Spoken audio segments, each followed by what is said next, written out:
दोस्तों, क्या आप जानते हैं हिमाचल प्रदेश में हर साल जो इतनी भयानक तबाही होती है, उसके पीछे का कारण क्या है? नमस्कार, मैं हूं अमन और आप देख रहे हैं मेरा यूट्यूब चैनल अमन हिमाचली। तो दोस्तों, आज की वीडियो में हम बात करेंगे कि हिमाचल प्रदेश में हर साल जो दिल दहला देने वाली इतनी सारी त्रासदी और इतनी सारी भयानक तबाही होती है, उसके पीछे का कारण दो पक्षी हैं। तो आपको ये बात सुन के थोड़ी सी हैरानगी होगी कि आखिर दो पक्षी कैसे हिमाचल प्रदेश में इतनी बड़ी तबाही को अंजाम दे सकते हैं। तो आज की वीडियो में हम उन दोनों पक्षियों के बारे में ही बात करेंगे। हिमाचल प्रदेश के लोग वैज्ञानिक पद्धतियों के साथ साथ अपनी लोक मान्यताओं में अटूट विश्वास रखते हैं। जो लोग हिमाचल प्रदेश से मेरी वीडियो देख रहे हैं, स्पेशली हमीरपुर, मंडी, कांगड़ा, कुल्लू, जो भी ब्यास रीजन के एरियाज़ हैं, उस साइड के लोग अगर मेरी वीडियो देख रहे हैं तो उन्होंने अपने घरों में इस बात को अक्सर सुना होगा बरसात के दिनों में कि करलानी लगे हैं।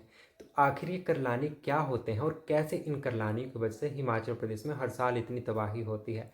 तो इसी टॉपिक पर मैंने थोड़ी सी रिसर्च करी, थोड़ी सी जानकारी अपने बड़े बुजुर्गों से हासिल करी, क्योंकि ऑनलाइन इस टॉपिक पे कुछ भी डेटा अवेलेबल नहीं था। तो मैंने अपने बुजुर्गों से पूछा है। तो जो कुछ मैंने सीखा है, जो कुछ मैंने रिसर्च किया है इस टॉपिक पे, तो मैं वो आपके सामने रख रहा हूँ। तो आइए अब जानते हैं इन करलानियों के बारे में। तो दोस्तों, करलानी एक पक्षियों का जोड़ा होता है। इसमें एक मेल होता है और एक इसमें होती है फीमेल। मेल को हम बोलते हैं कुर्ल, और जो फीमेल होती है उसको हम या तो कुरलानी बोलते हैं या अपनी लोकल लैंग्वेज में उसको बोलते हैं करलानी।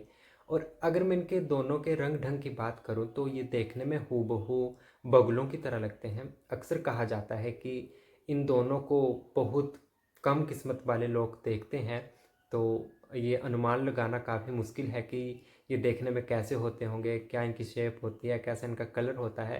तो आपको मैं मोटा मोटा बता दूं कि देखने में हूबहू थोड़े बहुत बगुलों की तरह लगते हैं। पुरानी मान्यताओं के अनुसार जब बरसात के दिनों में यानी सावन के महीने में देवी और देवता योग निद्रा में चले जाते हैं तो संसार की रक्षा की जिम्मेदारी भगवान भोले शंकर की होती है।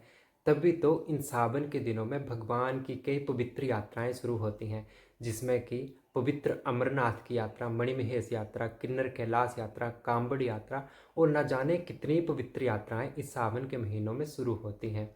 तो इसी दौरान सावन के महीनों में भगवान के शिवालय भगवान के जयकारों से गूंज उठते हैं ताकि संसार पर कोई आपत्ति ना आए। तो दोस्तों, अब हम बात करेंगे कुर्ल और कुर्लानी की। पुरानी मान्यताओं के अनुसार कहा जाता है कि बरसात के इन दिनों में 16 दिनों की कुर्ल और कुर्लानी घनघोर तपस्या करते हैं। अंतिम के 8 दिन वो सावन माह के और प्रथम के 8 दिन भाद्रपद के। लोक श्रुतियों के अनुसार अगर मैं कहूँ तो सावन के 24वें प्रविष्टे को कुर्ल और कुर्लानी ब्यास नदी के एक छोर पर ऊंचे वृक्ष पर घनघोर तपस्या के लिए बैठ जाते हैं। पहले कुर्ल तपस्या करेगा या कुर्लानी तपस्या करेगी, ये दोनों आपस में समझौता और आपस में समन्वय स्थापित करने के पश्चात जो इनका निर्णय होता है उसके अनुसार ये तपस्या करने बैठ जाते हैं। तो दोस्तों, अगर सावन माह के अंतिम 8 दिनों में कुर्लानी तपस्या करने का प्रण लेती है तो वो सावन के 24वें प्रविष्टे को सुबह ब्यास नदी में स्नान करेगी और स्नान करने के पश्चात वो ब्यास नदी के एक किनारे पर एक ऊंचे वृक्ष पर तपस्या के लिए एक टांग पर खड़ी हो जाएगी। और कुर्लानी के लिए भोजन कराने की व्यवस्था कुर्ल की होगी। और इसमें ज़्यादा रोचक बात तो ये है कि जो भी भोजन कुर्ल कुर्लानी के लिए लाएगा वो भोजन पहली डुबकी का होना चाहिए। तो यानी जब भी कुर्ल कुर्लानी के लिए भोजन लाने जाएगा तो वो भोजन पहले झपटे का होना चाहिए। मान लीजिए कुर्ल कुर्लानी के लिए भोजन लाने ब्यास नदी में जाता है और वो ब्यास नदी में जाकर मछली का शिकार करता है, तो वो मछली का शिकार पहले झपटे का होना चाहिए, तब जाके करलानी उसको ग्रहण करेगी। अगर वो शिकार पहले झपटे का ना होकर कुर्ल उसको दूसरे झपटे में ग्रहण करता है तो करलानी उसको नकार देगी और वो अगले दिन तक भूखी ही रहेगी। अगले दिन फिर से कुर्ल उसके लिए भोजन लाने जाएगा और अगर वो शिकार पहले डुबकी का होगा तो वो उसको ग्रहण करेगी, वरना उसको वो नकार देगी। तो जब भी ये 16 दिन तपस्या करते हैं तो 8 दिन घनघोर बारिश और तबाही होती है और अगले 8 दिनों में मौसम बिल्कुल साफ होता है। और जैसे ही कुर्ल और कुर्लानी की तपस्या समाप्त हो जाती है यानी करलानी खत्म हो जाते हैं तो उसी के साथ एक अनुमान लगा लिया जाता है कि बारिश हो गई है, बरसात का जो मौसम है वो ख़त्म हो चुका है। तो दोस्तों, कहा जाता है कि जब ये कुर्ल और कुर्लानी ब्यास नदी के किनारे तपस्या करने के लिए बैठते हैं, तो अगर ये शांत रूप में बैठे हैं तो बरसात भी पूरे शांत रूप से होती है। और अगर ये ब्यास नदी के किनारे ऊंचे वृक्ष पर अपने पंख जोर जोर से फड़फड़ाते हैं तो उतनी ही ज़्यादा भयंकर तबाही और उतनी ही ज़्यादा भयानक बारिश होती है। और कहा यह भी जाता है कि जब ये कुर्ल और कुर्लानी तपस्या के लिए बैठते हैं तो बहुत कम लोग ही इनको देख पाते हैं, कोई किस्मत वाला ही होता होगा जो इनको देखता होगा। तो ये थी कुर्ल और कुर्लानी के विषय में जो मेरे पास जानकारी थी, उसको मैंने आपके साथ साझा किया। तो दोस्तों, अब आप मेरे दादाजी से सुनिए कुर्ल और कुर्लानी के विषय में रोचक जानकारी।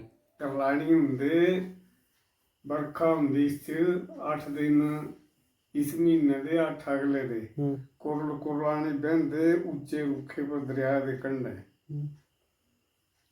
कुर्ल फेरी मच्छी लियाਉਂਦਾ पगड़ी ने एक ਜਿਹੜਾ बैठे ਹੁੰਦਾ बरोते पर उसी खोंदा पहली ये डुबीए दी पहली ये डुबीए दी नहीं वो मच्छी दूजे दी वो तो नहीं खांदा।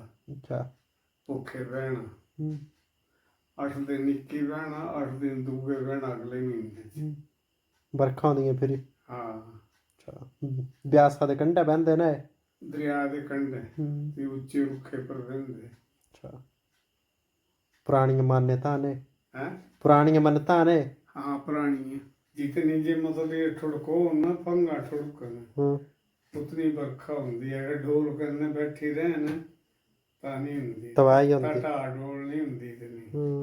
तो दोस्तों, आपको कुर्ल और कुर्लानी की जानकारी कैसी लगी, आप मेरे को अपनी प्रतिक्रिया कमेंट के माध्यम से दे सकते हैं। और अगर आप मेरे चैनल पर नए हैं तो मेरे चैनल को सब्सक्राइब कर लीजिए और इस वीडियो को अपने दोस्तों के साथ, अपने चहेतों के साथ साझा करना ना भूलें, ताकि उनको भी हिमाचल की ये बहुमूल्य जानकारी मिल सके।